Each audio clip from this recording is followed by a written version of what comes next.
Hello guys, welcome to my channel hello kitchen మామ్కి. Friends, ఈరోజు వచ్చి నేను మటన్ కర్రీ అనేది చేయబోతున్నాను అనమాట. నేను కేజీ మటన్ అయితే తీసుకున్నాను. ఈ మటన్ అనేది లేతగా ఉంటే మనం కుక్కర్లో అనేది పెట్టవసరం లేదు.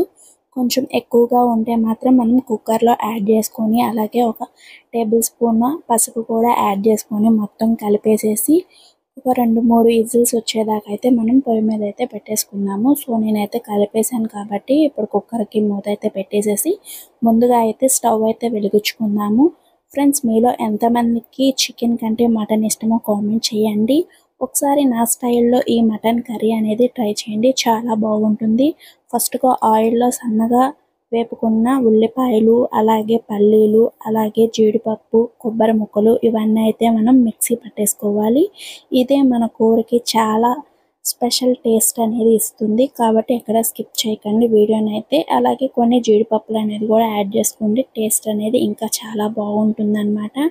మనకి ఇది వచ్చేసి మటన్ జీడిపప్పుల కర్రీ అన్నమాట. చాలా బాగుంటుంది. పేస్ట్ అయితే ఈ విధంగా ఉంటుందన్నమాట. ఫ్రెష్గా రుబ్బిన పెట్టుకోవడం వల్ల మనకి కూర అనేది చాలా టేస్టీగా ఉంటుంది. ఇదంతా మిక్సీ పట్టేసినాక ఒక గిన్నెలోకి అయితే నేను ట్రాన్స్ఫర్ చేసుకున్నాను. ఇంతలోకి మటన్ అయితే చూద్దాం. మటన్ అయితే ఆల్రెడీ విజిల్స్ అయితే వచ్చేసాయి. చాలా అంటే వాటర్ ఎక్కువ వేసేసినట్టున్నాను. సో వాటర్ చూసుకొని అయితే వేసుకోండి. సో వాటర్ అయితే వేసుకున్న తర్వాత ఇప్పుడు విజిల్స్ అయితే వస్తున్నాయి కదా. ఇప్పుడు విజిల్స్ అనేవి ఆవిరంతా పోయేదాకా అయితే వెయిట్ చేయండి. ఎమ్మటనే మూత అయితే తీసేయమాకండి, ఎందుకంటే ఇలాగ మనకి చాలా అయితే ప్రమాదాలు జరిగి ఉంటాయి. మీకు కుక్కర్ మూత అనేది మనకి మొత్తం ఆవిరంతా పోయిన తర్వాత తీయండి. సో మనకి మటన్ అయితే బాగా ఉడికింది. కొంచెం వాటర్ అయితే అలాగే ఉంచుకోండి. మరొక దాకా పొయ్యి మీద పెట్టుకొని మనకి కావాల్సిన మసాలా దినుసులన్నీ అయితే యాడ్ చేసుకోండి. ఒక 4 టేబుల్ స్పూన్ల ఆయిల్ అయితే నేను సన్ఫ్లవర్ ఆయిల్ అయితే వాడతానండి. మీకు ఏది ఇష్టమైతే అది వాడండి. అలాగే మనకి బిర్యానీకి కావాల్సిన మసాలాలన్నీ అయితే ఇందులో యాడ్ చేయండి. అలాగే సన్నగా తరిమిన 4 ఉల్లిపాయలు అయితే ఇందులో యాడ్ చేసుకోండి. ఇవన్నీ బాగా వేగి గోల్డెన్ కలర్లోకి వచ్చేదాకా ఉల్లిపాయలను అయితే వెయిట్ చేద్దాం మనం. అలాగే మూత అయితే వేసుకుందాము. అలాగే సిమ్లో పెట్టుకోండి. ఫ్రెష్గా రుబ్బిన అల్లం వెల్లుల్లి పేస్ట్ అనేది కూడా ఇందులో యాడ్ చేసుకోండి. టేస్ట్ అయితే చాలా బాగుంటుంది ఫ్రెష్గా రుబ్బిన ఏవైనా సరే. సో మా వీడియోస్ అయితే మర్చిపోకుండా వీడియోస్ అయితే లైక్ చేయండి. అలాగే సబ్స్క్రైబ్ చేసుకుని వీడియోస్ని అయితే లైక్ చేయండి. ఇలాంటి మోర్ వీడియోస్ అయితే మీకు వస్తాయి ఖచ్చితంగా. సో మటన్ అయితే ఉడకపెట్టుకున్నాం కదా, దాని మొత్తాన్ని అయితే నేను వేసేసాను. ఎందుకంటే మటన్లో కొన్ని మనకి విటమిన్స్ అనేవి ఉంటాయి కాబట్టి అవి కొన్ని కూడా యాడ్ చేశాను. ఇంకా నార్మల్గా వాటర్ కావాలంటే మీరు యాడ్ చేసుకోండి, లేకపోతే లేదు. నేను ఆ మటన్తో ఉడికిన వాటర్ని మాత్రమే యాడ్ చేసేసాను. సో నాకైతే మసాలాలన్నీ బాగా అయితే అయిపోయాయి. సో అవన్నీ ఒకసారి మనకి మటన్ కూడా పట్టే విధంగా అయితే మనం కలుపుకోవాలన్నమాట. సో అలా కలుపుకుంటూ అయితే ఉండాలి, ఎందుకంటే అడుగు అంటిపోతే బాగోదు కాబట్టి చూసుకుంటూ కలుపుకుంటూ ఉండాలి. అలాగే మనం మూత అనేది కూడా వేసుకోవడం వల్ల మసాలాలన్నీ మనకి కూరకైతే గ్రేవీకి అయితే పడతాయి. ఒక 2 to 5 మినిట్స్కి అయితే ఒకసారి మనం కర్రీ అయితే చూసుకుంటూ ఉండండి.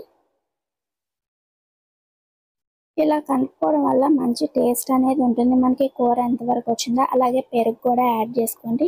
మీ దగ్గర ఇంట్లో తోడుపెట్టిన పెరుగైనా పర్వాలేదు, లేదంటే మీరు మామూలు కొట్లో కొనుక్కొచ్చుకున్న పెరుగైనా పర్వాలేదండి.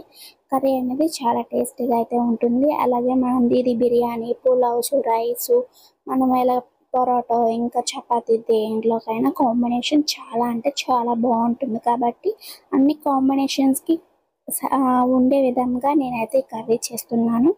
మేమైతే దీన్ని మామూలుగా రైస్లోకి అయితే యూస్ చేయడానికి నేను బిర్యానీ అయితే చేశాను అనమాట దీంతో పాటు.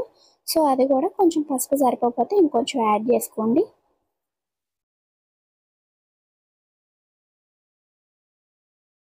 ఇప్పుడు రుచికి తగ్గ మనం గల్లుప్పు అయితే యాడ్ చేసుకోవాలి. నేను దేంట్లో అయినా సరే గల్లుప్పే ప్రిఫర్ చేస్తాను, ఎందుకంటే గల్లుప్పు సముద్రం నుండి వస్తుంది కాబట్టి కూరకు కూడా మనం సరిపడా వేసుకోవడం వల్ల సరిపోతుంది. సాల్ట్ అయితే ఒక 2 టైమ్స్ వేయాల్సి వస్తుంది. ఇదైతే మినిమం ఒక సుమారు చూసుకొని వేసుకుంటే కూరకు మొత్తం పట్టింది కాబట్టి.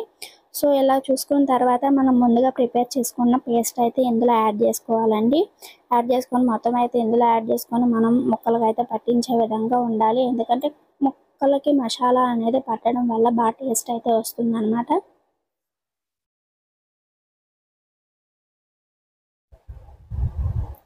కలపడం అయితే అయిపోయిందండి. ఒకసారి మళ్ళీ మూత అయితే మనం యాడ్ చేసుకుందాము.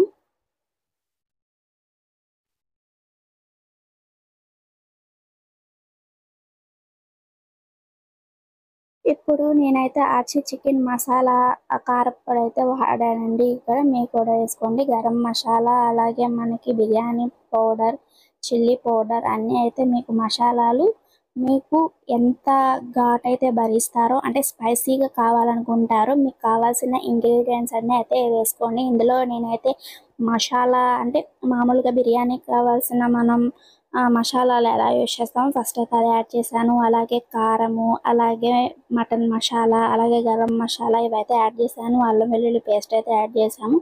చాలా తక్కువ మసాలాలతోనే చాలా టేస్టీగా అయితే చేసుకుంటున్నాను. అలాగే పేస్ట్ అనేది మీరు ముందే చూసారు వీడియోలో. ఆ విధంగా అయితే పేస్ట్ అయితే మనకేంటంటే చెప్పాను కదా మనం అన్ని ఆల్ వెరైటీస్ అయితే తినొచ్చు కాబట్టి మొత్తం ఎలా ఉంటుంది లాస్ట్లో అయితే మీకు చూపిస్తాను. మన కర్రీ అనేది చెప్పాను కదా మీకు సస్పెన్స్ అని. ఇవి ఏంటంటే కొబ్బరి పాలండి. చాలా అంటే చాలా టేస్టీగా ఉంటాయి.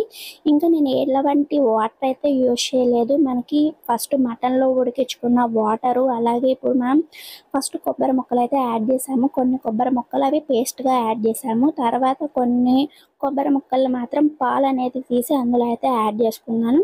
అలాగే దీంట్లో కొంచెం వాటర్ అనేది కూడా నేను యాడ్ చేశానండి. అది ఎందుకంటే మనకి పాలు పోసాం కదండి కొబ్బరి పాలు, దాంట్లో కొంచెం కలపడానికి కొంచెం వాటర్ అయితే యాడ్ చేశాను. దీంతో మొత్తం అయితే మనకి సూపర్ అంటే సూపర్గా మటన్ కర్రీ అయితే రెడీ అయిపోయింది.